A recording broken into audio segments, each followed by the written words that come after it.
beef olives. Unimaginably disgusting, but the alternative was no dinner. Di says regarding a lot of response regarding small business and sick leave. We're a small business. We increased sick leave as soon as the pandemic started. If we caught COVID, bye-bye business. We're too small to survive an outbreak, so 10 days made sense to us. Another one here is, who are you kidding? I employ young men in my arborist business. They are often off even without sick leave to use, says this person. This is this person's view. But a lot of people actually supporting what you say, and on about having that really good relationship between employer and employee. And there has been a couple of examples in the paper recently, and one in Christchurch, where you haven't had that good relationship. But if you have that honest relationship, it goes a long way, right? Yeah, absolutely. And don't get me wrong, I've worked with people, and I mean, even if you think back to your school days, there were some that were keen, would always stay at home, calling in sick or not coming into school because they were sick, and you actually knew that they were just pulling a sickie. So this is not a new phenomenon. And I've worked with lots of people, and I've employed staff that sort of take the mickey from time to time. I think over the years, you just look to try and hire people that you think have integrity, and then you try and you do your best to look after them. And I think that's probably the key to not just solving the sick pay issue, but just all employment issues. If you look after your staff, you treat them with dignity, they tend to look after your back, and no one takes the mickey, and everything seems to work out, okay. I think it's a wonderful sentiment to end on. What do you think, I agree. Catherine? And also, can I just say, 5 days isn't very long. That's not a lot. On a par with Australia? Of a year? You support it? Totally. Wonderful. Anton Matthews and Catherine Burnett, thank you so much for being with us. I really appreciate it. Kia ora to you both. Kia ora. I'm Wallace Chapman, back tomorrow for the panel 3:45. Till then.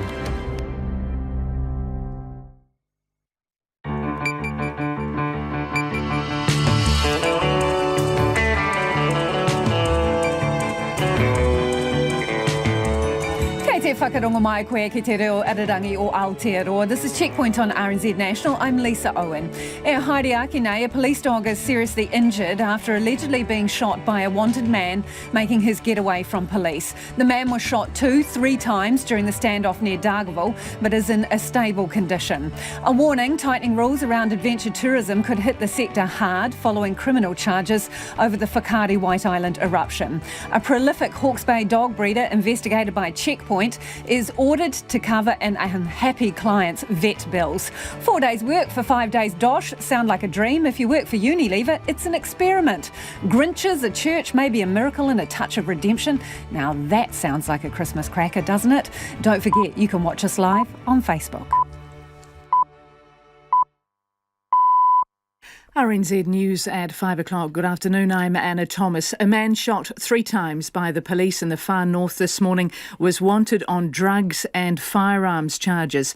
The man was spotted by an off-duty officer in Tangawahine, north of Dargaville, and officers with a police dog chased him into a paddock.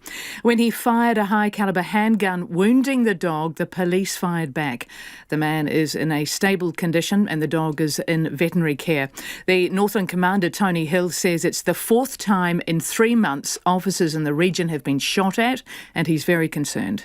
We've had an incident in Pokitona. There was an incident in Whakaari where a dog handler's vehicle was shot at. There was another incident in Whakaari most recently where on the back of a checkpoint that was being conducted in Otaigare, and today's incident.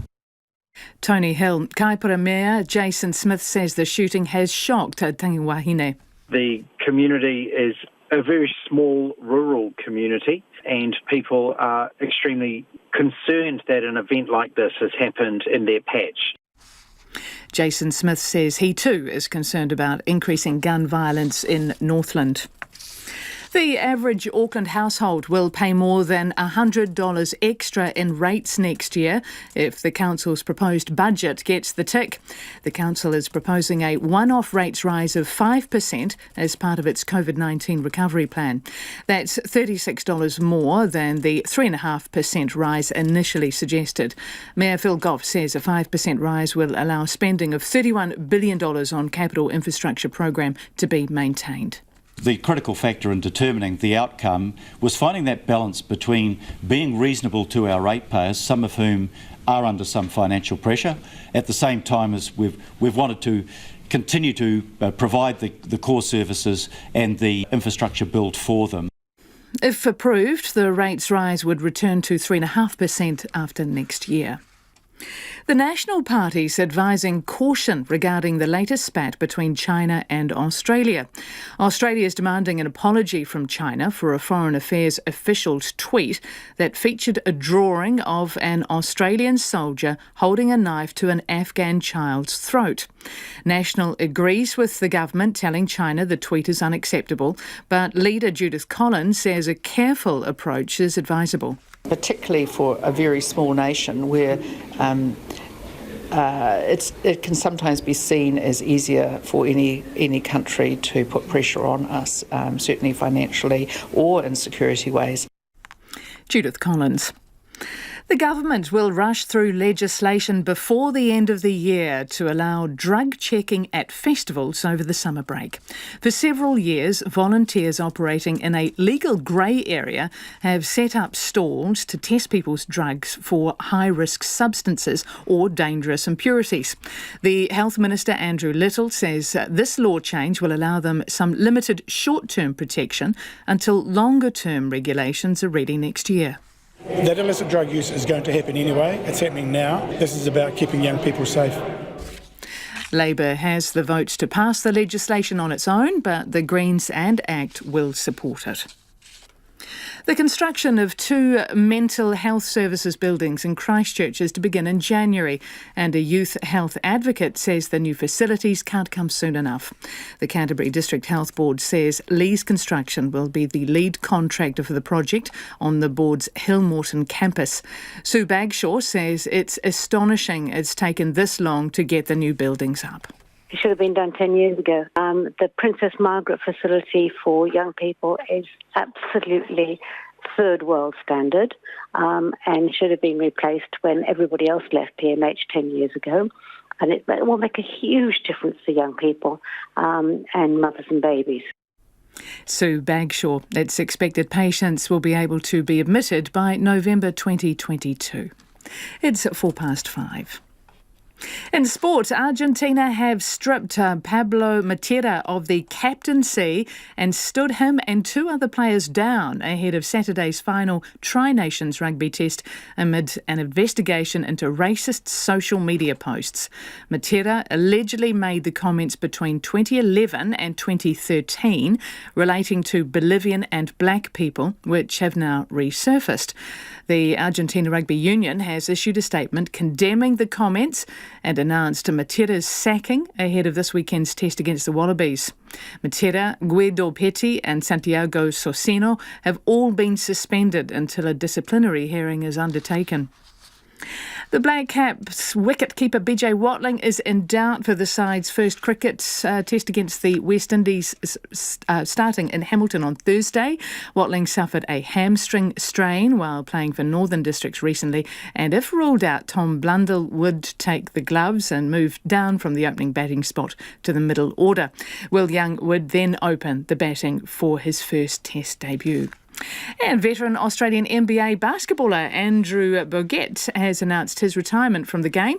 The 36-year-old Bogut has spent the last 2 seasons with the Sydney Kings after 14 seasons in the NBA.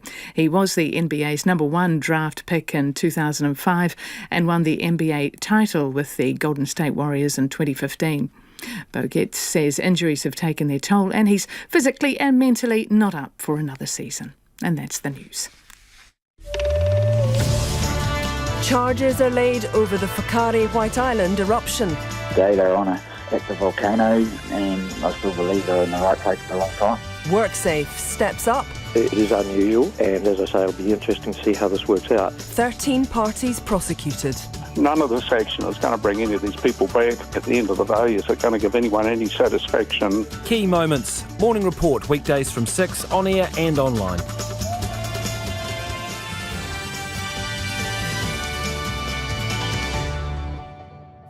And now the short forecast from Met Service until midnight tomorrow. Gisborne and Hawke's Bay, rain heavy about the Whakaari district and gale southerlies gradually easing, then clearing this evening or overnight, mainly fine tomorrow. And the remainder of the North Island becoming fine this afternoon with gales, southerlies and exposed places easing this evening. Partly cloudy tomorrow with a chance of afternoon showers in Northland. To Nelson and Fiordland, fine today, becoming cloudy in Fiordland tonight, spreading everywhere tomorrow morning with drizzle developing. Turning to rain in Fiordland from midday, briefly heavy as rain spreads north to Buller by tomorrow evening. Marlborough and Canterbury fine with high cloud and gale northwesterlies tomorrow. Otago and Southland fine today, high cloud increasing tomorrow with scattered afternoon and evening showers and gale northwesterlies developing. And for the Chatham Islands, rain clearing this evening and becoming fine, cloud returning tomorrow evening. RNZ National, it's 5:07 and you're listening to Checkpoint with Lisa Owen. Thanks, Anna. Welcome to the program. A police dog is being treated for at least one bullet wound this evening after being shot by a wanted man as he tried to get away from Northland police. The man who allegedly pulled the trigger is in hospital in Auckland after he was shot multiple times by police officers returning fire during the standoff near Dargaville. Police say he's wanted on drugs and firearm charges. Our reporter Chen Liu is in Northland and filed this report. In the remote settlement of Tangawahine, north of Dargaville, emergency service sirens began blaring shortly after 9 o'clock. A member of the public had spotted what they described as a man acting suspiciously. An off-duty police officer recognized him as someone wanted on firearms and cannabis charges. He phoned his colleagues and armed police were dispatched from Dargaville. Speaking to media at Whakaari police station this afternoon, Northland District Commander Superintendent Tony Hill described how the situation escalated when they arrived. Upon their arrival, they have seen a male near a vehicle who is decamped into a nearby paddock. A dog handler and another staff member have given chase to this male. During this, he has turned and shot at the police dog. Our staff has simultaneously returned fire. The male was shot 3 times during this. In the minutes afterwards, specialist first aid was given to the man while the police called for more support. Tangawahine Valley Road resident Jay Taylor watched police cars whizzing up and down his street. The police dog handling wagon came racing down with its lights on and shot to Dargaville with the sirens on, and then a whole lot of police cars went up the valley. So from what I can understand from what we're hearing, he was, I assume, taking his dog in to try and save it, I suppose. The injured man was airlifted to Auckland City Hospital, while the police dog was also airlifted separately to receive veterinary care at Unitec in Mount Albert. This afternoon, both remain in a stable condition and the man is under arrest. Tony Hill says some police officers are feeling a bit shaken, including the dog handler. It's 4th firearms incidents in Northland in 3 months, which he concedes is uncommon. In October, a low police officer escaped harm when 2 men shot at her patrol car and peppered the windscreen with holes. Another patrol car was shot at north of Whakaari 2 weeks ago. Oh, look, we're really concerned about the increase in it. It is unique, the number of these offences that have occurred in Northland over the recent times. I am satisfied that our staff are well trained, they're adequately resourced in certain tactics and stuff, but it is something that we are concerned about all the time. Residents in Tangawahine, like Sean Kerrigan, certainly aren't used to see police cars and commotion around the settlement's rolling hills and unsealed roads. Normally this is like, really quiet, almost to the point where, nothing happens. I would say it's very uncommon to have this sort of incident happen in Tangawahine. This afternoon, Tony Hill took the opportunity to reassure the public that the incidents were all isolated. And whilst they've come in recent times, that we're satisfied that they shouldn't be concerned about these events in terms of their own safety. Cordons remain in place around Tangawahine area, with a scene examination expected to continue into this evening. The police say multiple investigations are now underway, and the Independent Police Conduct Authority has been notified. Motahotaka o te ahiahine ko Chen Liu aho. New Zealand has sided with Australia over an escalating row with China after a Chinese foreign affairs official sent a tweet featuring a doctored picture of an Australian soldier. The rhetoric's ramped up as Australia demands an apology over what it calls the repugnant tweet, showing the soldier holding a knife to an Afghan child's throat. It references a recent report that found Australian soldiers were responsible for at least 39 murders in Afghanistan. Last night, New Zealand formally expressed its concern to China about the publication of an unfactual post. Here's our political editor, Jane Patterson. The relationship between China and Australia has been rocky. Only last week, China slapped tariffs of up to 200% on all Australian wine imports, accusing producers of dumping wine into its market, a claim Australia denies. But the Twitter dispute has escalated things further, with Australian Prime Minister Scott Morrison demanding an apology, describing the tweet as utterly outrageous and one that can't be justified on any basis. New Zealand's Prime Minister Jacinda Ardern confirming this country has also registered its concern. It was an unfactual post, and of course that would concern us. So that is something that we've raised directly in the manner that New Zealand does when we have such concerns. Foreign Minister Nanaia Mahuta says New Zealand has made its views clear. Anything that inflames sentiment between countries is not acceptable. Disinformation is not acceptable. And we've been very consistent about messaging out both domestically and internationally. It's not something we wouldn't do. National's Foreign Affairs spokesperson Jerry Brownlee says New Zealand has to walk a fine diplomatic line as it has important relationships with both. Well, it is a concern because New Zealand eventually could get caught in that. We've had good, strong relations with China for a long number of years. We do make our concerns about a number of issues in China made to them. But he's critical of China's use of the image, calling it incendiary. It was inappropriate to doctor the photograph of the Australian military person, and it doesn't really fit a country of China's stature to be doing that. National leader Judith Collins also sounding a note of caution. Yeah, we always have to be very careful how we deal with these things, and particularly for a very small nation where it can sometimes be seen as easier for any country to put pressure on us, certainly financially or in security ways. Jacinda Ardern doesn't believe New Zealand's getting dragged into other people's arguments. Whilst that is an exchange that's happening between Australia and China, it will of course tip into spaces where, as a general principle, we may have concerns, and we'll raise those. In this case, an image has been used that is not factually correct. It's not a genuine image. So we have raised that directly with Chinese authorities, in keeping with the way that we would raise areas of concern for us. When the report into the Australian Defence Force was released, New Zealand's Defence Minister Penny Henare said the behaviour and conduct outlined was very concerning, but he reaffirmed the strong relationship with New Zealand's closest ally. Ms Ardern was asked why New Zealand didn't take a stronger stance against Australia at the time. We would have an expectation, and our international framework is geared up for each nation to take responsibility where that's occurred. New Zealand's had to do that in the past. We wouldn't necessarily expect other countries to come in a situation where we need to take direct responsibility. The Chinese embassy has not responded to RNZ's request for comment about New Zealand's position and expression of concern. But in a media briefing yesterday, China offered no apology, instead urging Australia to do some soul-searching in the wake of the damning investigation. From Parliament for Checkpoint, Jane Patterson. It's 5:15 and you're with Checkpoint on RNZ National. We're keen for your feedback. Get in touch via text 2101, tweet us at Checkpoint RNZ or email checkpoint@rnz.co.nz. A prolific Hawke's Bay dog breeder at the centre of a Checkpoint investigation into the commercial trade of puppies has been ordered to cover an unhappy client's vet bills. Auckland woman Justine Van Zyl purchased her boxer puppy Cooper from Margaret Markham earlier this year, but quickly noticed the new family pet was unwell.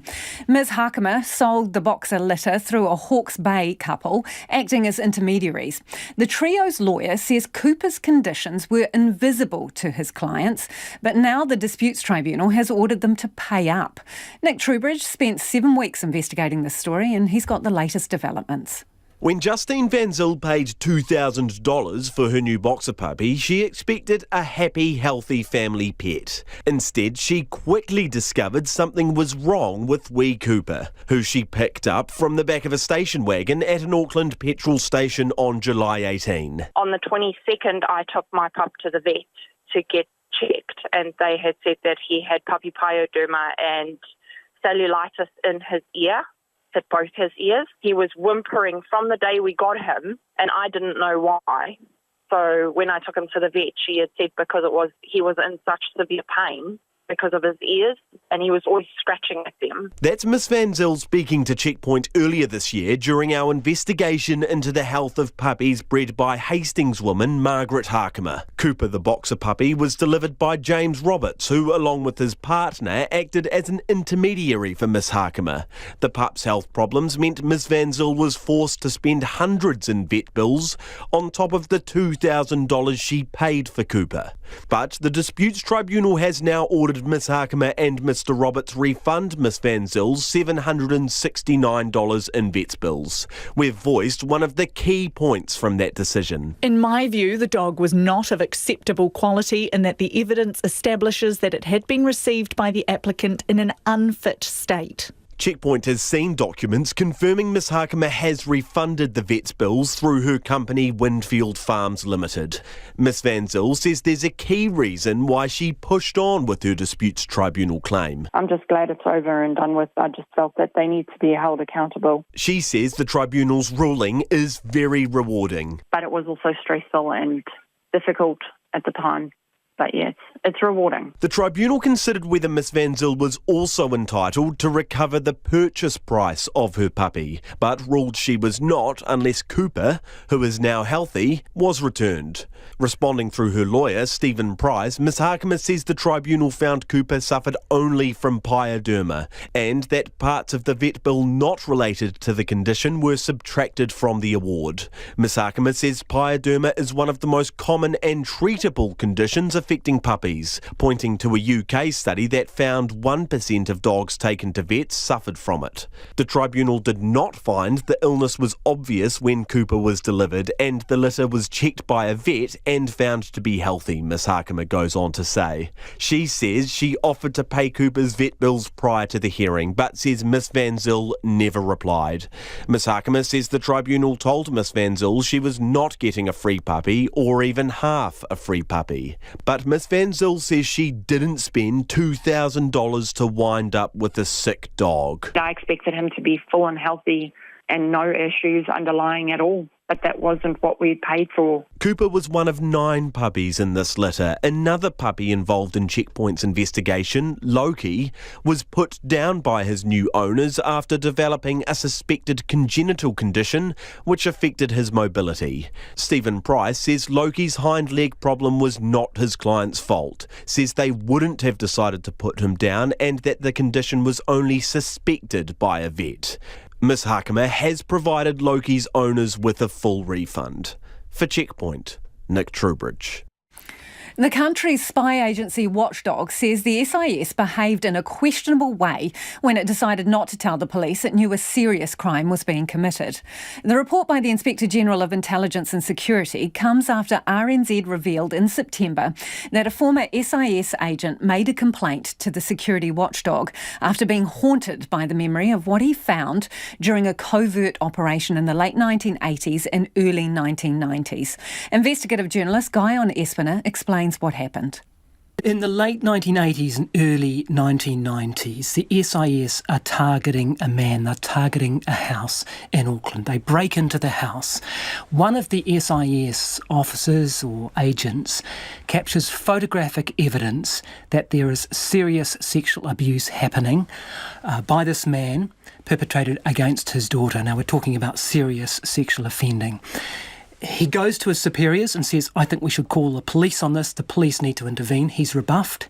He's not allowed to do so. It haunts him for a long, long time. And when the Service podcast came out this year, the podcast that John Daniel and I did into the SIS operations in the Cold War, it brought this up for him again. He went to the Inspector General of Intelligence and Security, that's the watchdog of the spy agencies, and he made the complaint, and that's what has been released today. The report from the watchdog, the Inspector General of Intelligence and Security, into this complaint that the SIS knew, had evidence, but did not lodge a formal complaint, allowing serious abuse to continue against this woman for at least 2 more years. So what has that report found? Well, the first thing it found was that there was serious criminal offending and evidence found by the SIS.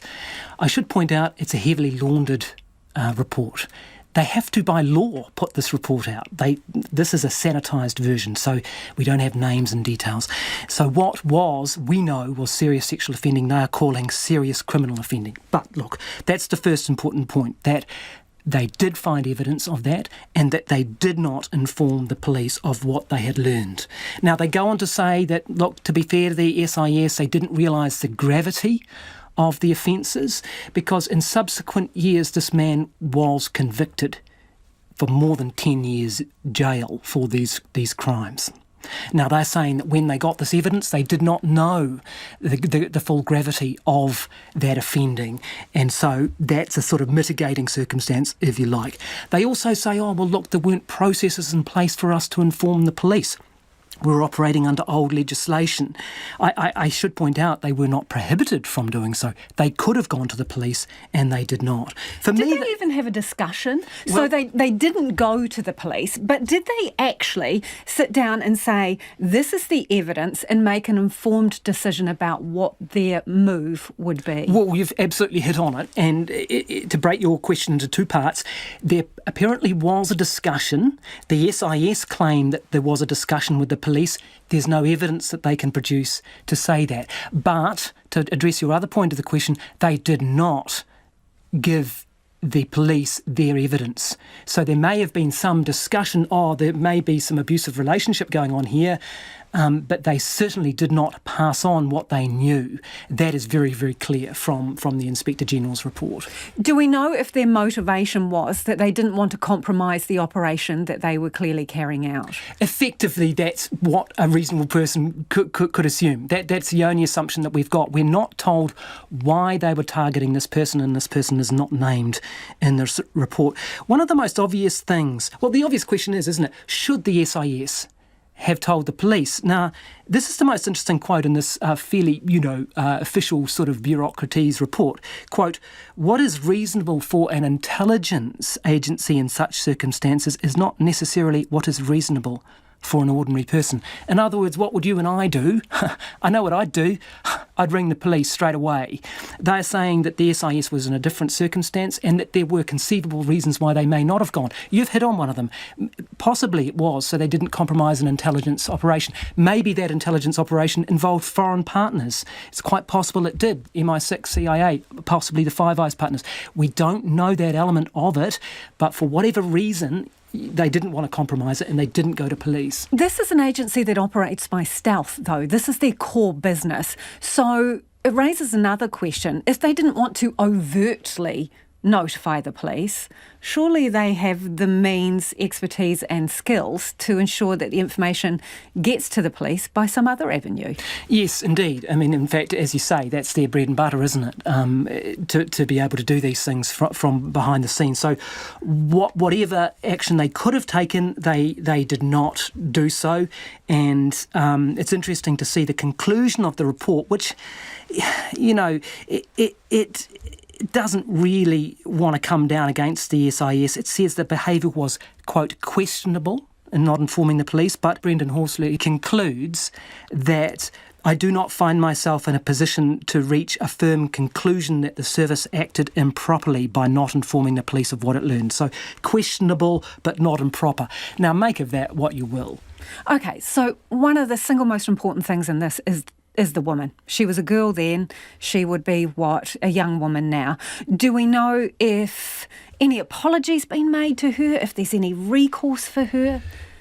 She was a young woman at the time. She would be middle-aged or older now. She was in her 20s when this particular abuse was happening, although the abuse started a lot earlier than that. I asked the SIS recently as part of the investigations into this whether they had any comment on that and on whether they had anything to say to this woman, and they did not respond to my question. I do not know whether they have, used back channels to communicate with this person, but they certainly haven't released any comment to me about that, although I have raised it with them. The other issue is, if they didn't have systems in place then, do they have systems in place now? Because I know you spoke to the minister at the time, and he seemed to have a different standard for behaviour that he expected from this agency. So do we know that if this happens again, they will inform the police? Well, yeah, and that's what the SIS have said to me, that, they didn't have the processes in place then, they do now. And as a result of this particular case, just in October of this year, they've beefed up their protocols, if you like, and they can share information with police and customs if they come across serious criminal offending. The intelligence officer has to report it to their superior, but then they don't have to report it to police. There's nothing in the law. It's still the discretion of the intelligence agency, right up to the top, about whether they do actually have to pass it on to police. So they could still come across crime and decide for their own reasons not to pass it on.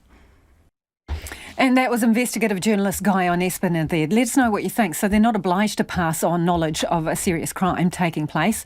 What do you reckon? Is that moral or ethical? Text us on 2101, tweet us at checkpointrnz, or send us an email, checkpoint@rnz.co.nz.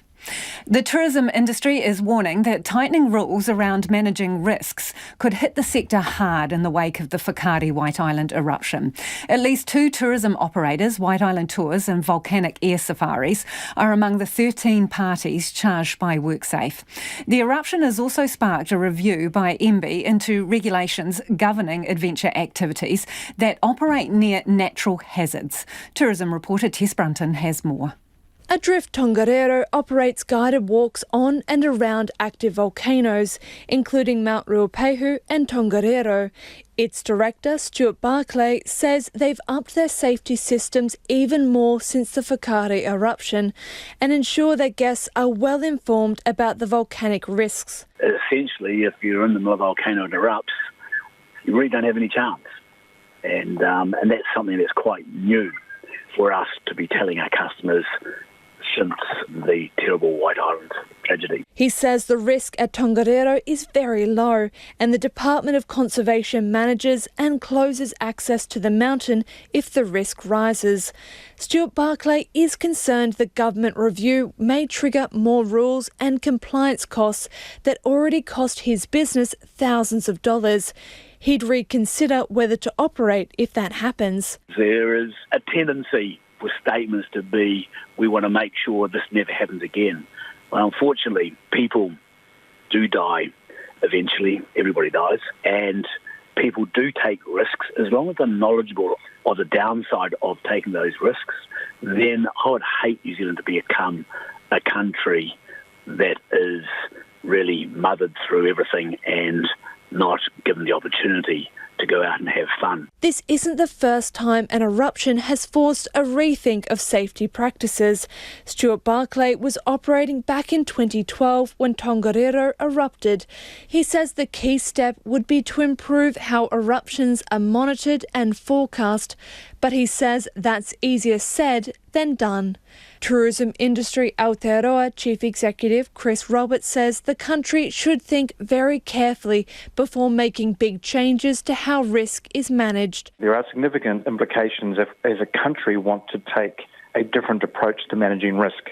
As I mentioned to the Minister earlier this week, if we want to be ultra cautious, we could close down our national parks every time there's a heavy rain warning, because that raises the possibility of landslips and danger to people in those parks. So how far do we want to go in trying to totally eliminate risk from people's interaction with the natural environment? WorkSafe is already speaking to tourism operators and other businesses impacted by the review. There will be dozens of activities and tens of thousands of human interactions with areas of natural hazards around the country.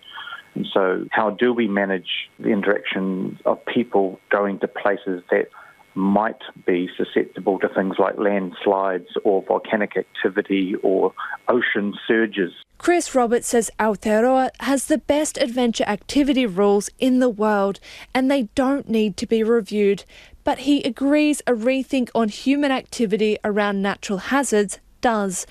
Greg Brownless is a former chair of Bay of Plenty Civil Defence and former Tauranga mayor. He says shutting Whakaari White Island for good will be a devastating economic blow for Whakatane.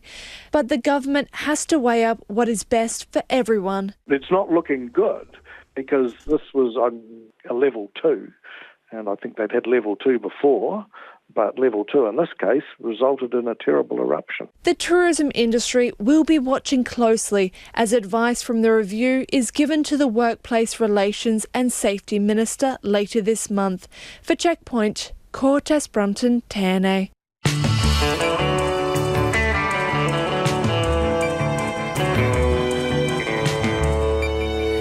Coming up on Checkpoint on RNZ National, Porirua residents move into temporary accommodation after flooding and wild weather. 4 days' work for the same money sounds good, while Unilever's giving it a go. And a masked-up Santa Claus, perspex screens and the lights are off. We have a look at Christmas in the time of COVID. We'd love your feedback on anything you've heard on the program this evening. Get in touch. Text us 2101. You can tweet us at Checkpoint RNZ, or the email address is checkpoint@rnz.co.nz. Anna's here with the headlines now. Thanks, Lisa. A man shot 3 times by the police in the far north this morning was wanted on drugs and firearms charges. The man was spotted by an off-duty officer in Tangawahine, north of Dargaville, and officers with a police dog chased him into a paddock. When he fired a high-calibre handgun, wounding the dog, the police fired back. The man is in a stable condition and the dog is in veterinary care. The Foreign Minister says anything that proves inflammatory to international relationships is unacceptable, and New Zealand has expressed that view to China. China and Australia are engaged in a war of words over a tweet from a Chinese Foreign Affairs official with an illustration of an Australian soldier holding a knife to an Afghan child's throat. Australia says the tweet is repugnant and has demanded an apology. Nanaia Mahuta says disinformation is not acceptable, nor is anything that inflames sentiment between countries.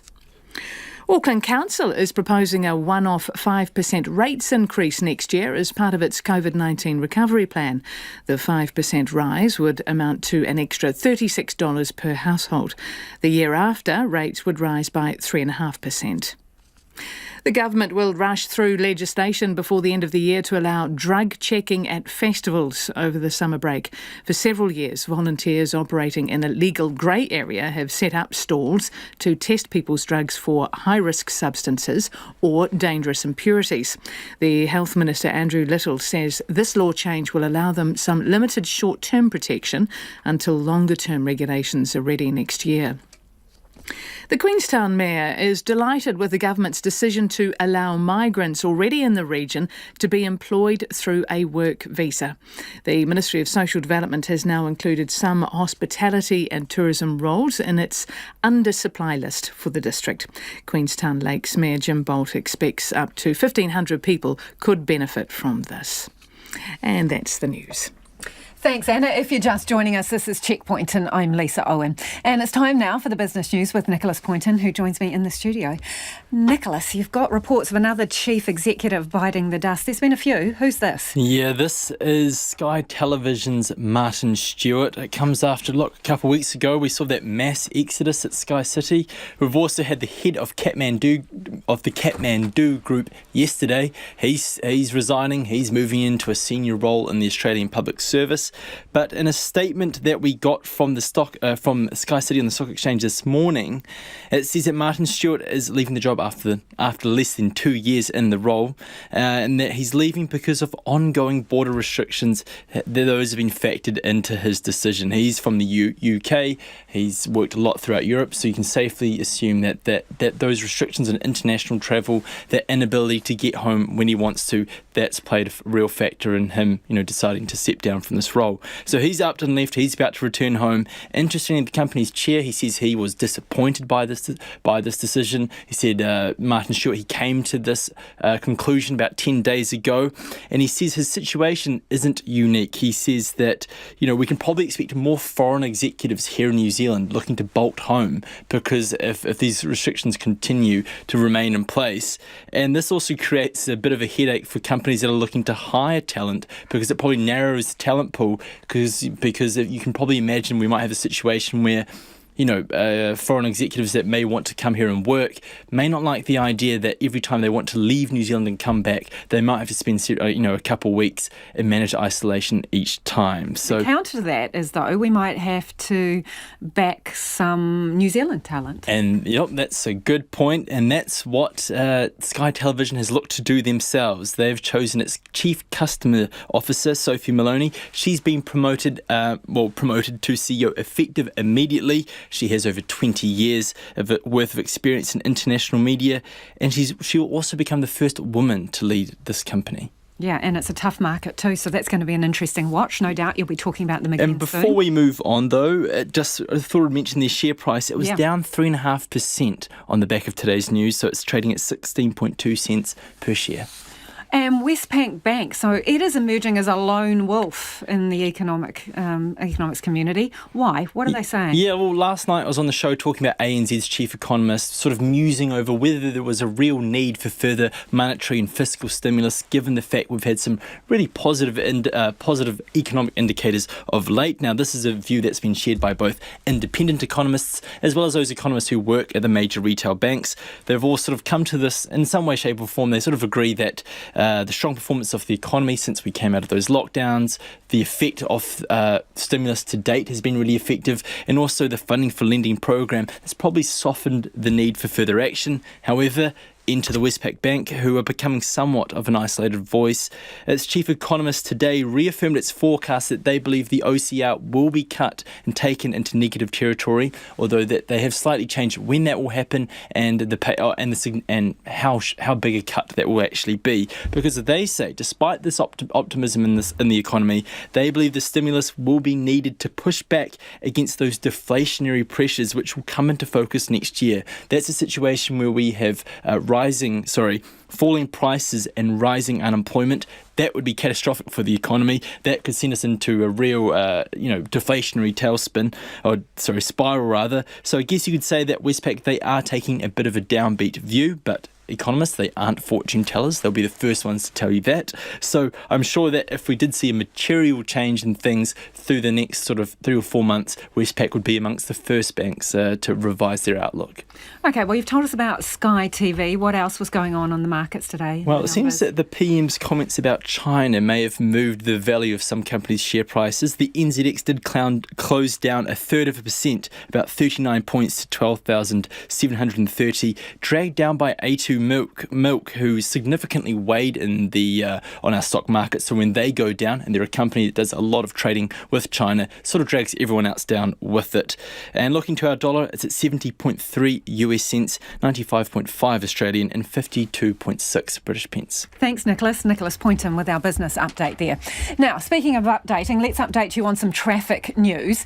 In Auckland, Waka Kotahi has found a significant uneven surface on the motorway between Upper Harbour Highway and Greville Road. There are only 2 lanes open each way, and there are long delays in both directions on State Highway 1.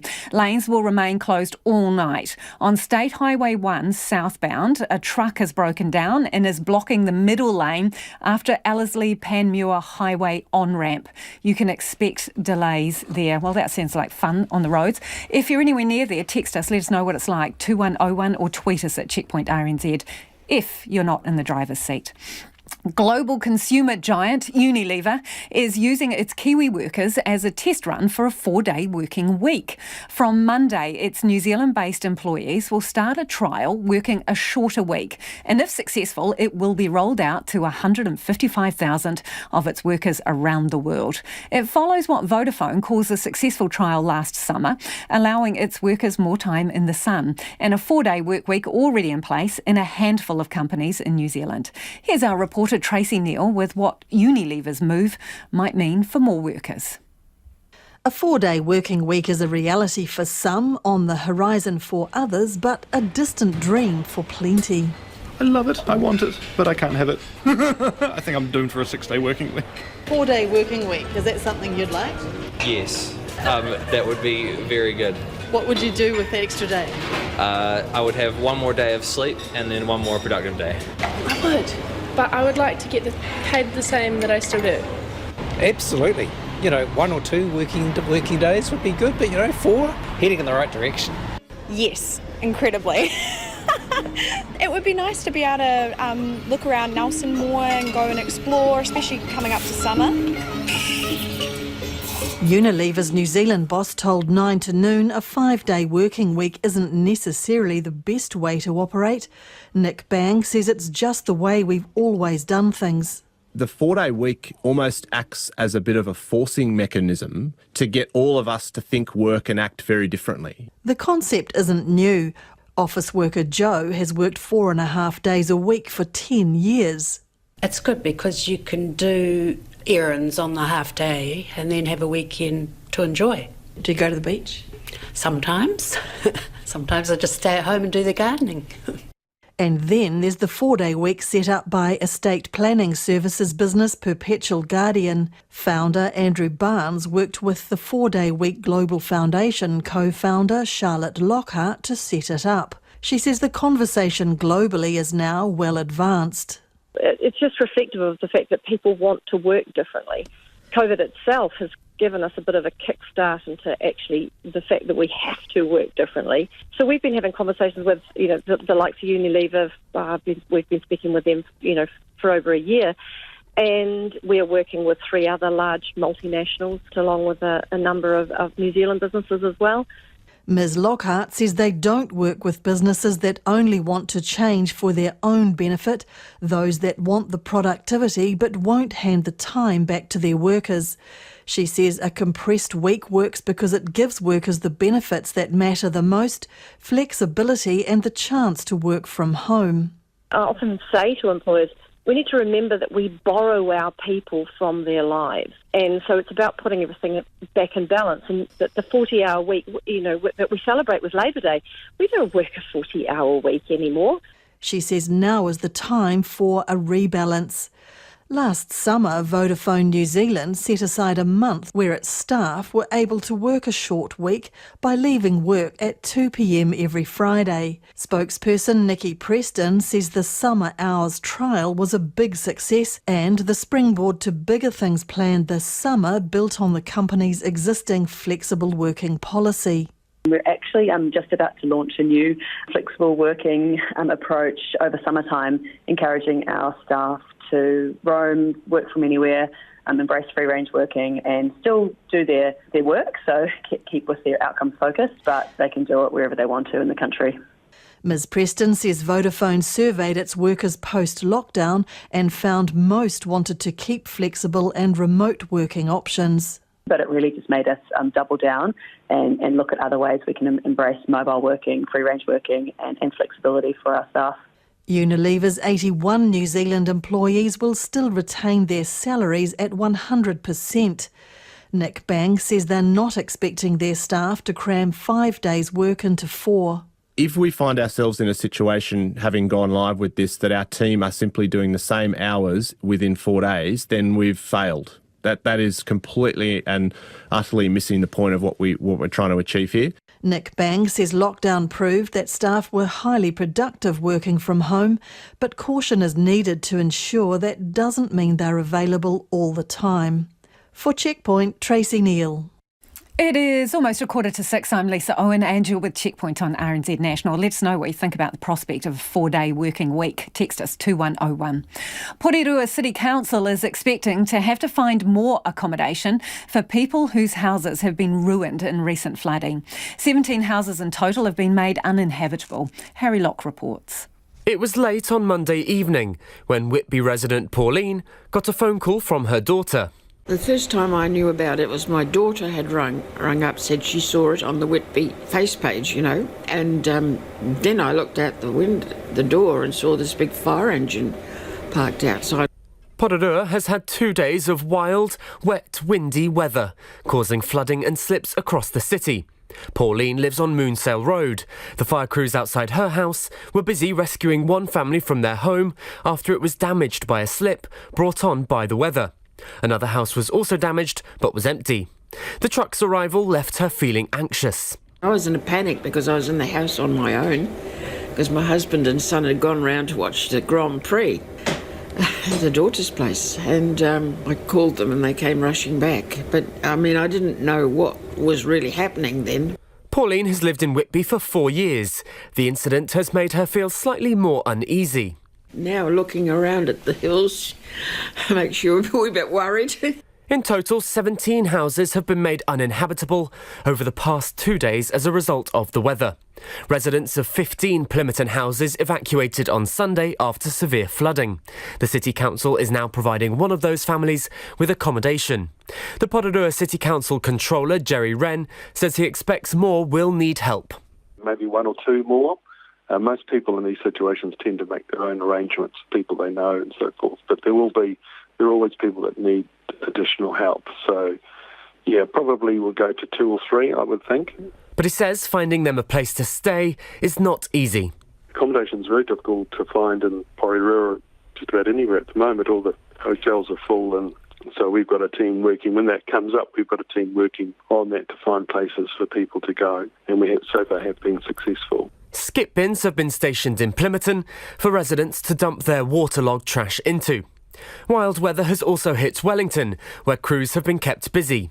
Wind speeds exceeded 100 km per hour in Kelburn and nearly 150 km per hour up at Mount Koutou. Reported damage included a number of trees falling onto the road, a few slips onto roads, and 3 portaloos blown onto a bus terminal. The severe weather means beaches across the region's entire coastline have been deemed unsuitable for swimming, with the possibility of wastewater overflows. Further north in Wairoa, a heavy rain watch is in place. A number of roads have closed due to surface flooding already. People are being urged to drive carefully. That rain is set to continue until 8 o'clock this evening. For Checkpoint, Harry Locke. Well, Christmas is just around the corner, but things are looking a bit different for COVID-style festivities. Visits to Santa aren't quite the same, and some traditions have been scrapped altogether to avoid large gatherings. Our reporter Louise Tanuth and camera operator Nick Monroe filed this report. Hi, welcome to the Enchanted Forest. If you guys want to come on in and just follow the reindeer footsteps on the floor. The festive season in full swing at Auckland department store Smith & Coe's on Queen Street. The Enchanted Forest has been a tradition for more than 15 years. Keen kids, little and big, journey through the forest before they get their photo with the man in red and white. Olivia West is in charge of the whole operation and says there are 16 Santas on the job this year. We've lost 6 Santas due to COVID and being compromised. A lot of our Santas, this is probably their full-time job. A lot of them have actually retired. We do have a couple of actors. One of our Santas had applied for the police force in Queensland, and he's actually come back to join us again. So it's been great having him back on board. So I've managed to get some one-on-one time with Santa myself, but things do look a little bit different this year. We can still see each other and have a chat, but there is a screen in between us. So he has to be a little bit creative to calm the kids as there's no sitting on Santa's lap. Come in. But Mr. Claus says he's found a few tricks. The kiddies still like me. And of course they do. You know, big jolly fat man in a suit like this. It's just you can't have them on your lap, you know, so they're sitting here or standing here. So what I do is just look at them like this, and that gets them laughing. The suit alone is pretty hot at the best of times, but now there's a new piece of uniform, a red mask that Santa has to have on for his whole 4-hour shift. It's just one added complication to this year's Christmas. Another is the delays being experienced at the border. We've got a quarantine get out of jail card, so we don't have to go through quarantine. I mean, could you imagine coming from the North Pole, 2 weeks here, and then doing all your stuff here, going back to the North Pole, then coming back? It would be a disaster. Preparation for the forest takes around 3 months, and there are 34 workers involved. Olivia West says they're keeping a very keen eye on the COVID situation, and Level 3 would have closed the Enchanted Forest. We wouldn't have been able to go ahead. Level 2, we would have only just had our booked appointments, which meant our non-booked customers would have missed out. However, we have opened up the bookings this year to allow for extra bookings. But yeah, that would have been very disappointing if we got to Level 2. Level 3, obviously, we wouldn't have been able to go ahead, and then there'll be a lot of upset families. 1, 2, 3, cheese! Parents are pleased too that their children can have their time with Santa. He talks about it all year and builds up till December, so it's made his day for sure. Every year for the past 11 years. Yeah, I think we're probably more excited about it at the moment, but we put our tree up today and he was completely astounded by it. So doing this the same day, I think he's going to be quite excited for Santa, so that's cool. And were you quite relieved that the visit could go ahead? Because of COVID, there was a bit of worry that perhaps children might not be able to see the man in red and white. Yeah, definitely was. And it's our first time in Auckland as well, so we knew the Smith & Co.'s experience. We really wanted to make it for that. And also it's kind of cool memory to have Santa in his mask as well. I think it's a good thing to kind of, memorialise 2020, really.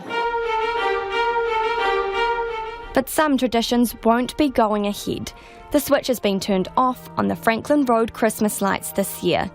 Each December for the last 26 years, more than 100 houses light up with bright and colourful decorations in true Christmas spirit. The road usually gets 150,000 visitors on foot or hanging out car windows. But this year, residents have decided the big crowd is too much of a risk. Coordinator Ross Forby started the tradition. But this virus is quite evil within the community, so it's uncontrollable and untraceable if people aren't QR coding, and it was going to be quite difficult that if we did have an outbreak within the street, that we could easily become a super spreader. He says the decision has received a mixed reaction. The city really had taken it to heart. And although it was disappointing for us to have to cancel the lights, it's flattering to think that the city is pretty disappointed along with us. The majority of the feedback's been very supportive. Most of the feedback's been, thanks, that was a great decision. A few people have said, you've ruined Christmas for us. But, everyone has got to realise we'll be back next year bigger and better, and this is not a normal year. For Ross, this Christmas isn't so merry and bright. I would have spent the last month putting up lights on the house and getting the 1st of December event organised. So there has been quite a hole where that hasn't happened. And you look around the street, and normally at this time of the year there'd be Santas appearing and lights going up and tinsel. It's just a normal street. The smile on the kids' faces and the pleasure that kids seem to get from it. We've been going for so long now that we've gone through a couple of generations of families, and we've got children who came through when we first started doing it, now bringing their own children. You think, oh my God, I'm so old, I'm still living here. But it's quite neat when you see these several generations of people coming through and getting the same sense of pleasure out of it that we get from giving, as a gift to Auckland.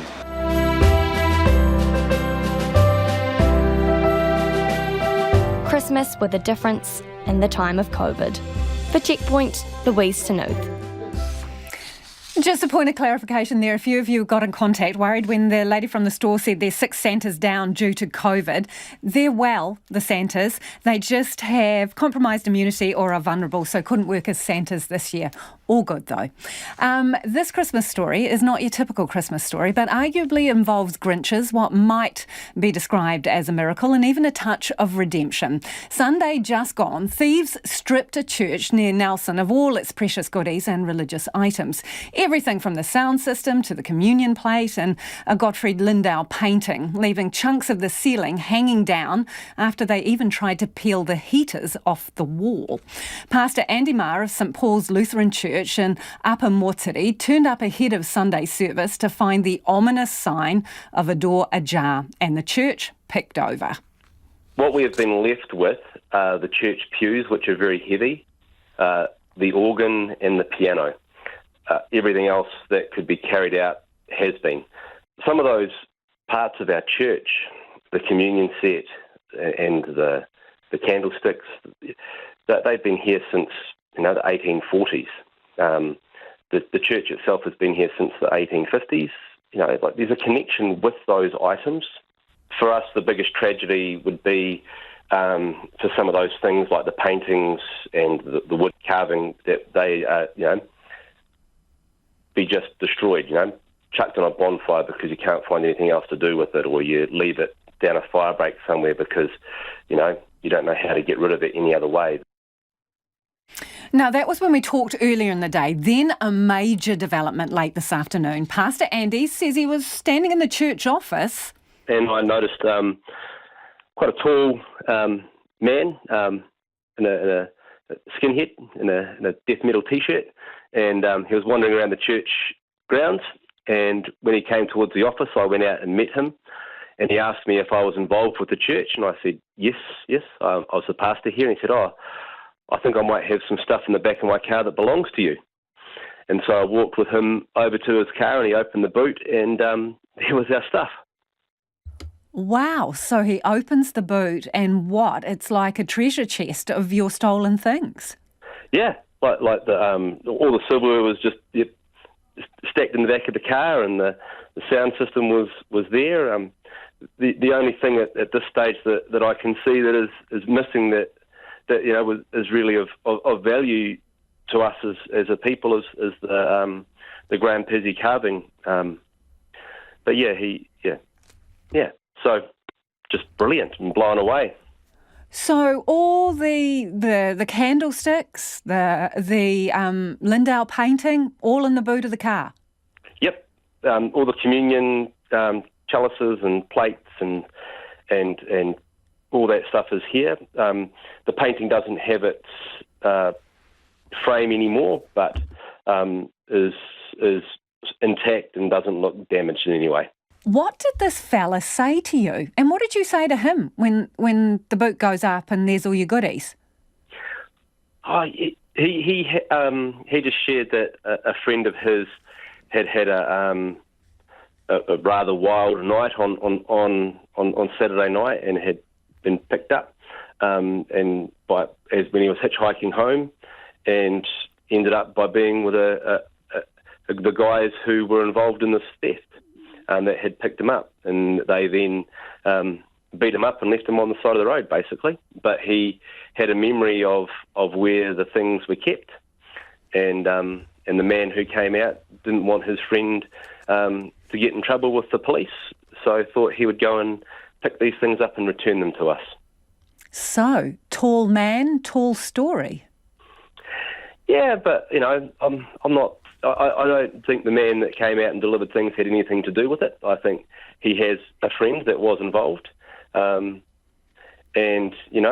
he obviously has heard the story, no longer wishes to be a part of anything, and his friend has helped him out by bringing this stuff back to us. Well, that's a bit of an early Christmas present, isn't it, Andy? Oh, it's absolutely fantastic, and it also just goes to show that, God works in mysterious ways with mysterious people. And that's Andy Marr, and the church is still missing a precious carving, and they would love to have it back, no questions asked.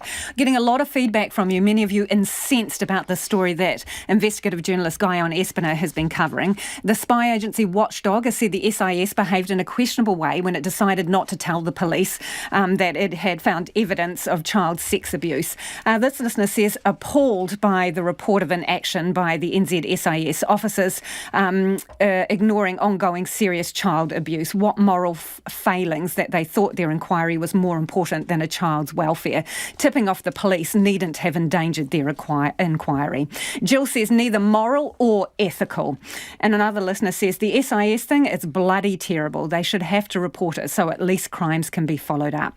Kevin has also got in touch to say the SIS finding criminal behaviour and not handing it on is highly immoral, totally unethical and full of self-importance and self-interest. A number of you getting in touch about the traffic around Auckland. Universal conclusion, it's terrible. RNZ News at 6 o'clock. Good evening, I'm Anna Thomas. New scientific analysis suggests the goals of the Paris Climate Agreement are coming within reach. The Climate Action Tracker study looks at nations' latest promises, as well as the plans of US President-elect Joe Biden. Bill Hare, who did the analysis, says a key factor has been China's recent announcement that it will reach net zero emissions by 2060 and that its emissions will peak before 2030. The big change was China's really stunning announcement. So when you add all that up, along with what a whole bunch of other countries are doing, you move the temperature dial from around 2.7 degrees to really quite close to 2 degrees. In 2009, Climate Action Tracker was predicting a rise of 3.5 degrees by the end of the century. 3 months ago, it revised its forecast to 2.7. Deforestation in Brazil's Amazon region has increased by 9.5% in a year to hit a 12-year high. The BBC's Leonardo Roca reports. Satellite data collected by Brazil's space agency shows that more than 11,000 square kilometers of rainforest were destroyed between August 2019 and July this year.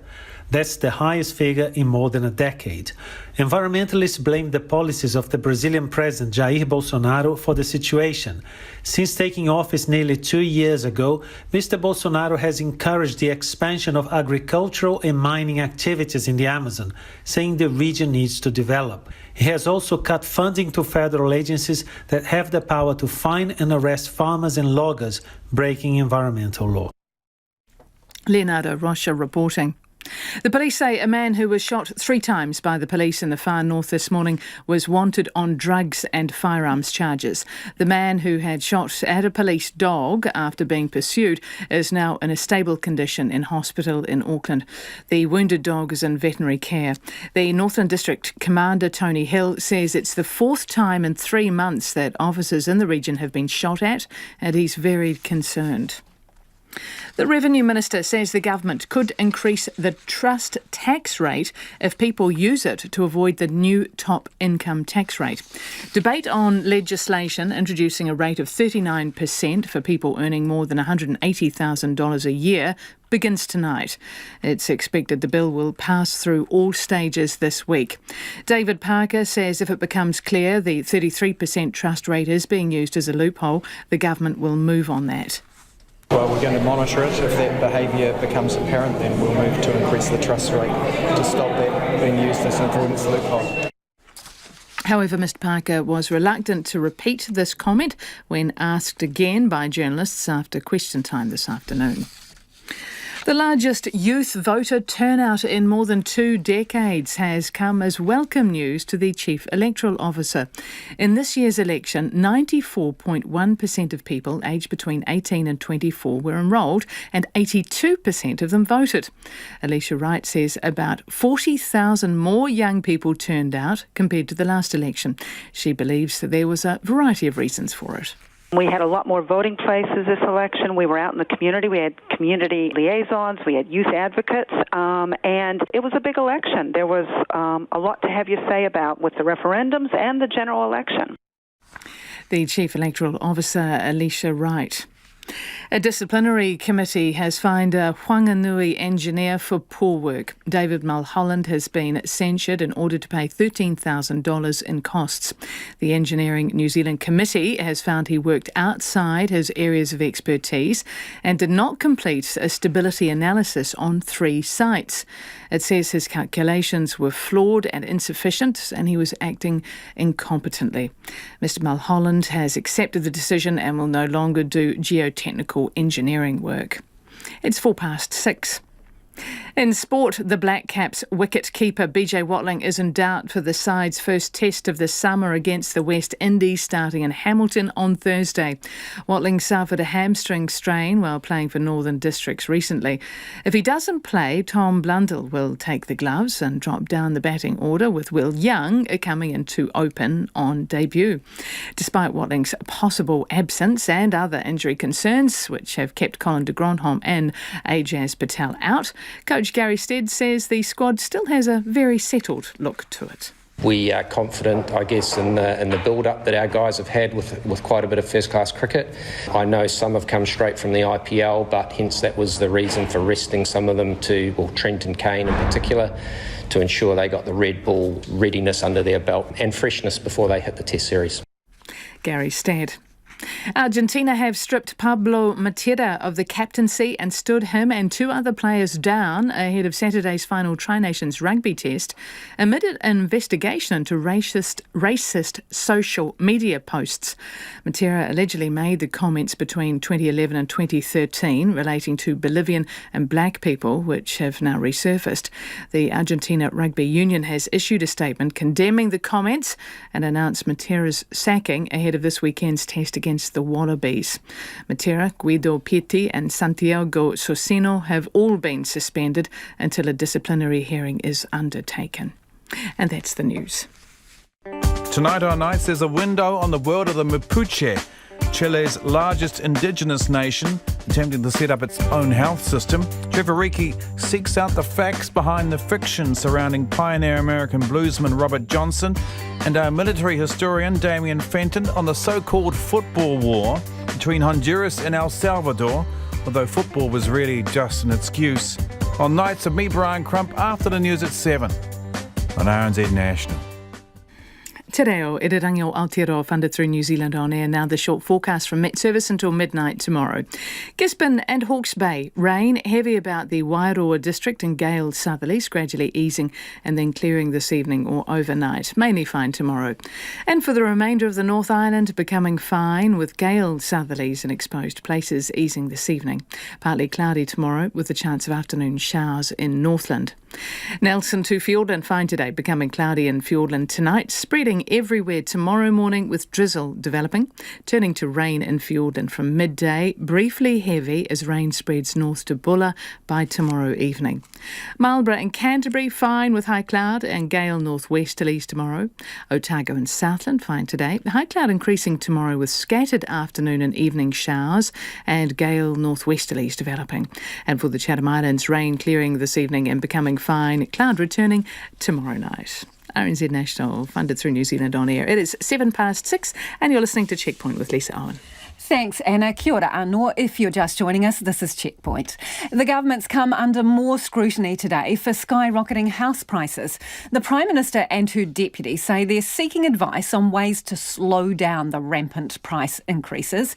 Today, that discussion focused on possible extensions of the Bright Line test, but economists say that's merely a distraction and won't solve the disastrous cost and supply issues unfolding. Nita Blake-Person reports.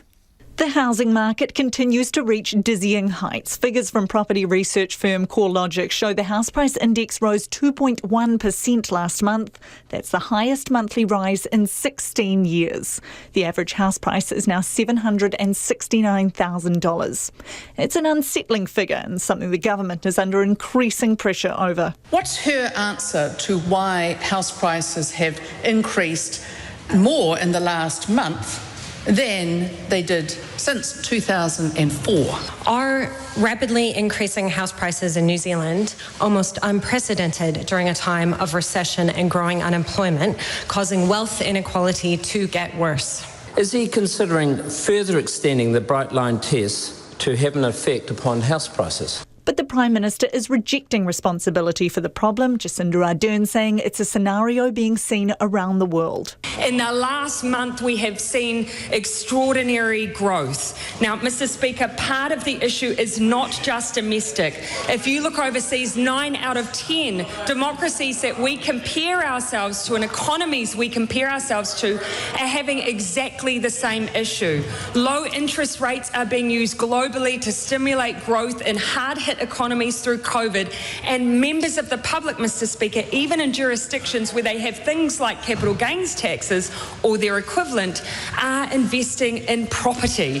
The public housing waitlist has topped 20,000, but Finance Minister Grant Robertson says they're still on the right track. This is a government that built more houses than any other government since the 1970s. This is a government that on coming into office turned around a policy that saw in the middle of a housing crisis the mass sale of state houses. That was their response. It was a housing crisis and they decided to sell houses, Mr. Speaker. But as accusations fly over who's to blame, solutions remain elusive. Grant Robertson today confirmed the government's seeking advice over extending the Bright Line test, which taxes properties if they are sold within 5 years of purchase. That's despite ruling out an extension 2 months ago. ACT's David Seymour questions the curious similarities with the capital gains tax, which Labour's also ruled out. Can the Prime Minister explain to the public how extending the Bright Line test to 10 years would be different from introducing a capital gains tax? But call it a capital gains tax or a Bright Line test, economist Shamabil Yaqub says it's not going to be the single answer. Every tool in fighting housing unaffordability is valid. But the point I would make is issues around tax design are much more about fairness in the tax system. There are many other countries that have capital gains taxes, like Australia, which also have had booming housing markets and just as bad a housing crisis as we do. So it is not a panacea, but it's one part of the solution, and in my view, a relatively small part of the housing crisis, but a big part of fairness in the tax system. Wayne Knox of Waikato is the General Manager for Te Matapihi, a national Māori housing group. He says high prices aren't anything new, but under the current climate, dreams of home ownership are getting further and further away for many people. Social housing register being at its record high have many whānau who are in very unsustainable, high-stress environment where it's sadly becoming the accepted norm. It's not going to change without significant intervention. Any significant intervention is unlikely to come through this year. Parliament rises for the year next Wednesday. For Checkpoint, Cornita Blake-Person, aho. OK, well, a quick update on the traffic. Whakaari in Auckland, this is. Whakaari has found a significant uneven surface on the motorway between Upper Harbour Highway and Greville Road on the North Shore. There's only 2 lanes that are open each way, and there are delays now all the way back to Spaghetti Junction in the city. The Transport Agency says the lanes will remain closed all night and says anyone travelling that needs to travel should allow for considerable extra time. And if you're watching, you're seeing pictures of the traffic cam there, and there are some very long queues. Some of you have been getting in touch via text as well, summing up by saying traffic is terrible. Surrounding suburbs clogged as well. It's taken us 2 hours from Oraki to Albany and still not there, says one listener. Someone else says very slow on North Shore roads around Northcote, Wairoa Valley, etc. That's from Nikki. Good luck, Nikki. And another listener says never seen it like this. Motorway North jammed off at Esmond, all feeder roads. Crazy. So if you can avoid it, maybe that's the best option. The Prime Minister has poured cold water on a royal commission into Whakaari, which could leave unanswered questions about the rescue and recovery mission. WorkSafe has completed its investigation into the disaster, but only up until the point of the eruption. It has charged 13 parties, including the National Emergency Management Agency and GNS Science. Ministers are now at odds over whether scrutiny should be applied to the likes of emergency services and the Defence Force and the way they responded in the minutes and hours immediately after the explosion. Our political reporter Joe Moyer has the story. 22 people died as a result of the eruption just shy of 12 months ago. WorkSafe described the last year as the most complex investigation ever. While the lead up to that tragic day, and in particular the period between the volcanic alert level being raised and the eruption happening, has been pored over, just what decisions were made immediately afterwards and whether they were justified remain unclear. And in the case of St John Ambulance, which made the decision to not immediately send rescue crews to the island, on reflection it says it could have gone to Whakaari sooner. Jacinda Ardern says both WorkSafe and the coroner have thoroughly investigated, and a royal commission would have little to add. It does look like it could very much duplicate work that's already happening. National Party leader Judith Collins promised during the election campaign that a royal commission would be held. She's now somewhat walked that back, saying it was before the courts. If a Royal Commission had been started at the very start, which is probably when it would have been better, then that evidence could have possibly been used in the court case. Local Government Minister Nanaia Mahuta says Whakaari highlighted a number of gaps around who was responsible for what on the privately owned island.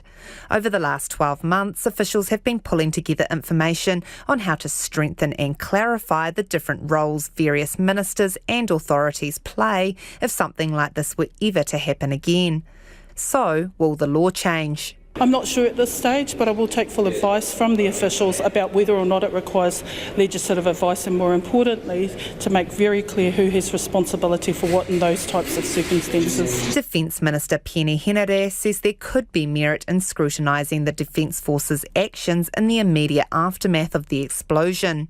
Well, look, those are the things that we'll consider, and we're always looking to improving the Defence Force. The Burnham Inquiry is another one of those opportunities, just like this might be. His ministerial colleague, Police Minister Poto Williams, was less sure another investigation was needed.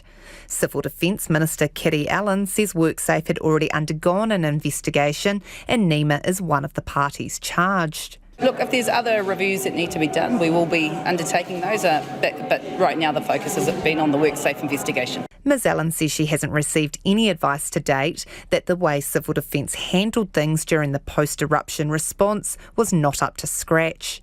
From Parliament for Checkpoint, Joe Moyer. And one listener's got in touch about Whakaari White Island, saying friends went on to White Island 2 weeks before the disaster. They knew they were visiting an active volcano, but the tour guides didn't mention anything about the dangers other than staying on the path. They had their photo taken on the crater's edge. Let us know what you reckon. Text us on 2101 or tweet us at Checkpoint RNZ. The summer festivals have been given the all clear to have drug checking stations on site to test whether people's pills have been laced with the likes of pesticides or paint compounds. The government has announced it will rush through legislation under urgency to bring the service out of the shadows before Christmas. Here's our Deputy Political Editor Craig McCulloch. Summer has arrived and with it the requisite festival season. Late nights of dancing, drinking and, yes, illicit drugs. But it's what's in the drugs that can cause serious harm, with punters often clueless as to whether the pills they're consuming are the real deal or a more sinister substance. In recent years, volunteers have set up testing stations at events where people can bring their stash to be checked. For 6 years, we've been operating in a legal grey area. Wendy Allison from Know Your Stuff says the law has held them back. Festival hosts could technically be prosecuted, and the volunteers too, if they handled the drugs. But not for much longer. We'll be able to let people know that we're at the events. We'll be able to use signage to show people where we are. The festival season is on us. If we don't do it now, we have another season of festivals where young people could potentially be at risk. The Health Minister, Andrew Little, has announced swift action. The government will rush through legislation under urgency to bring the service out of the shadows. It will remain illegal to sell or take illicit drugs, but the testing will be in the clear. It's a matter of safety for young people. New Zealand First blocked efforts to change the law last term. Now Labour has the numbers all on its own, and with a healthy buffer too, ACT, the Greens and the Māori Party are all in support. I'm not in favour of people taking these pills. I am in favour of safe, informed consent. I'm stoked. This will save lives. But the National Party disagrees. It stands as the sole opposition in Parliament, calling the move de facto decriminalisation. As Justice spokesperson Simon Bridges says it sends the wrong message to young people and could increase use. I worry about that as a parent. I worry that what it means actually is that there's young kids out there who'll be falsely confident about what they're doing when it's not safe, when it can kill them. That illicit drug use is going to happen anyway. It's happening now. This is about keeping young people safe. The legislation is just a short-term fix with an expiry date after the summer break. Next year, officials will look at a longer-term solution to ensure the practice can continue. From Parliament for Checkpoint, Craig McCulloch. It's almost 6:20 and you're with Checkpoint on RNZ National. The average Auckland household will pay more than $100 more in rates next year if Auckland Council's proposed budget gets the tick. Mayor Phil Goff has announced a proposed one-off 5% rates rise as part of its COVID recovery plan. It has been a tough budget, the toughest budget I've ever had to put together. We've worked incredibly hard with councillors and workshops with our staff, looking at different options. The council is forecast to lose $1 billion in revenue because of COVID-19 over the next 4 years. Mayor Goff says the budget prioritises Auckland's recovery from the pandemic. It's definitely a recovery budget. It's a budget that deals with the huge impact of loss of income from non-rates income to council, totalling about $1 billion. And while we've had to deal with that, we've managed to maintain all of our core services. Mayor Goff says the rates rise will return to 3.5% after next year's one-off 5% hike. A man abused while at a Catholic boarding school in the early 1950s says he's not convinced the church's approach to dealing with abuse has changed. Our reporter Andrew McRae has been at the hearing in Auckland, and a warning, parts of his report are distressing. At the age of 14, Mr F was groomed by the rector of St Patrick's College in Silverstream, Father Frank Durning. He says after a few weeks, Durning called him into his office and sexually assaulted him. Mr F says he went from being a high-achieving student to someone feeling guilty, a failure, and with very low self-esteem. He recounted how the scent of his abuser lasted with him for many years. From the time of my abuse, I could smell Durning, and the smell didn't leave me until 2002, 49 years later, when I reported my abuse to the Society of Mary. He estimates that in Durning's 63 years as a priest, he probably abused between 100 and 200 boys. When Mr F's own son started at another Catholic high school, he too was abused. Mr F confronted the abuser, who first denied it, but then broke down. He soon left the school. In fact, the brother was lucky he had not been beaten up because my son had told other boys in the dormitory what had happened, and they were waiting for him to return, one to turn the lights on and one had a baseball bat. They were fired up. Mr F says while he doesn't want what happened to him to define him, the abuse has impacted on his life. I did not experience the normal formative years, teenage years. I could not go into a public toilet because of fear. When I did join a sports club, I couldn't step off the field and strip off and have a shower. My sense of anger at the invasion of my sexuality drives me to report this abuse. Mr F went through a drawn-out process seeking redress from the Catholic Church, which he describes as traumatising and unsatisfactory. He came away not knowing if abuse in the church would stop. I have no assurance that other children will not be abused in church institutions. I have no reassurance the church is looking after victims. I have no belief the church will make sure what happened to me and my son will not keep happening to others, and is not still happening. He wants transformative change in the Catholic Church. I still feel that boys at boarding schools are at risk. I believe there needs to be a helpline or similar outside the school, a dedicated avenue that provides an independent way to ask for help. Mr F believes the church has a sense of entitlement that must end. For Checkpoint, Core Andrew McRae. Americans could have access to 2 COVID vaccines by Christmas after a second drug maker applied for emergency authorisation. Moderna has followed Pfizer in seeking approval from the US Food and Drug Administration, and it'll also apply for distribution in Europe. The ABC's Catherine Diss reports. Breaking news in the fight against the coronavirus. Moderna says it's asking the FDA today for emergency use authorization for its vaccine. A glimmer of hope amid a tsunami of coronavirus cases. The U.S. now has had more than 13 million reported cases of the virus. More than 266,000 people have already died. Moderna becoming the second drug company to apply for emergency authorization to roll out its coronavirus vaccine. It comes as health officials brace for for a Thanksgiving holiday spike. Moderna's late-stage trial showed its vaccine was 94.1% effective without any serious safety concerns. Its rate of preventing severe cases, 100%. The company's chief medical officer, Dr. Tal Zaks, says the company will also apply for approval in Europe. We believe these data are robust and should be clearly sufficient to enable the emergency use authorization in the US, and we hope global marketing authorizations as well in other jurisdictions. Its application for distribution follows that of drug maker Pfizer last week. If the FDA approves, first injections could be given by Christmas.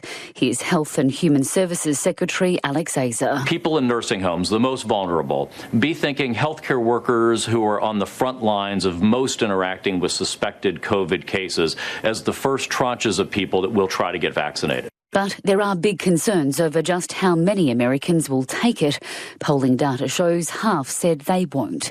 Richard Besser from the National Foundation for Infectious Diseases says building public confidence in the vaccine now rests with the FDA. And I want the independent scientific advisory committee to the FDA to look at the data, to weigh in and say from their perspective, do they think it's safe? Do they think it's effective? Do they think it's something people should be receiving? If the vaccine proves to be as successful as promised, it would represent a huge leap forward in public health.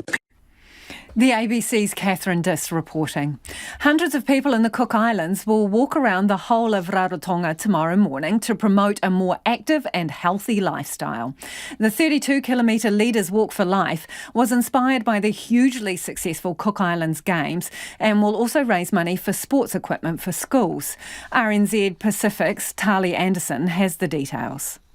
School kids, principals and leaders are all set to pound the Rarotongan pavement, promoting fitness and providing funds for PE equipment for Cook Island schools. The Walk for Life comes as the local government looks to address some major health concerns. Minister of Health Vaine Tutai Rose Toki Brown says non-communicable diseases is one of the government's main priorities. There has been a high rate of obese within our communities. There's high blood pressure, there's the diabetes, as well as the high rate of cancer. And they are becoming more regular and at the earlier stage in life.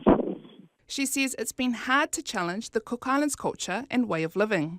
We love our food, and this is part of our culture. Food brings people together, and even though you try and promote healthy selections of food, our people still come back and say, no, this is how we do things here. This is who we are. The president of the Cook Islands Sports and National Olympic Committee, Hugh Graham, says the Walk for Life has led him to reflect on his own health. A bit emotional for me because obviously I am obese and I feel a bit embarrassed sometimes, especially as a sports leader of the Cook Islands in the shape that I'm in. So I want to do something about it. Plus the health hasn't been too good. The walk is expected to take about 7 hours to complete. Titi Kaveka College can't make it tomorrow but supported the event by walking 5 kilometres last week. Health and physical education teacher Cheyenne Ngerengere says it's about facing tough times together. We're also trying to portray unity and togetherness because of what's going on around the world at the moment with COVID. So we just wanted to bring that to light about coming back together again and walking together. Ngerengere says any funds raised would go towards athletic equipment, especially our high jump mats and some runner stops for them as well, so we can train them because they already have that natural athleticism. So we're just trying to get the equipment to support them. A Give a Little page has raised more than $2,000, but Hugh says they have a goal of $16,000, with donations from the Outer Islands boosting the expected roadside giving. Our people are very, very giving in the Outer Islands. I know these times are hard and people are struggling, but they've been aware in terms of this initiative and the reasons why we're doing it and who's going to benefit from it. He says the pandemic's made them focus more on what they can do for the people on the island. With COVID and no travel, it's about focusing on home, which is a good thing. It's made us look at ourselves instead of travelling out. We've been here, based here now. Let's look at what we can do for our people here in the Cook Islands for a change. Prime Minister Mark Brown will be taking part too. I'll be looking to do at least 3 to 4 kilometres of it because we do have Cabinet tomorrow morning as well. But it'll be a good chance to get out there with the President of CISNOC, Hugh Graham, and other leaders and get out there and actually walk the talk. He says the trek is a step in the right direction, with leaders willing to walk the talk. I think if the leaders of our country are there doing their bit, it can only be really good for us, the rest of the population, to come in and join in and get involved. For Checkpoint, ko Tale Anderson, tēnei. Okay, a quick update on the traffic before we head off. This is on State Highway 1 heading north out of Auckland. Waka Kotahi says there's significant uneven surface on the motorway between Upper Harbour Highway and Greville Road on the North Shore. 2 lanes in each direction have been closed. It is very slow going all the way back to Spaghetti Junction. From 9 tonight, that section of the motorway will be closed completely, and Waka Kotahi says people need to prepare for a detour. Gerard's got in contact and says he's just passed the blockage. It's a very large hump on the road, he says. If a car hits it, it goes airborne. RNZ News headlines at 6:30. 3 people have died after a truck and car crashed on State Highway 2 south of Waipukurau in central Auckland.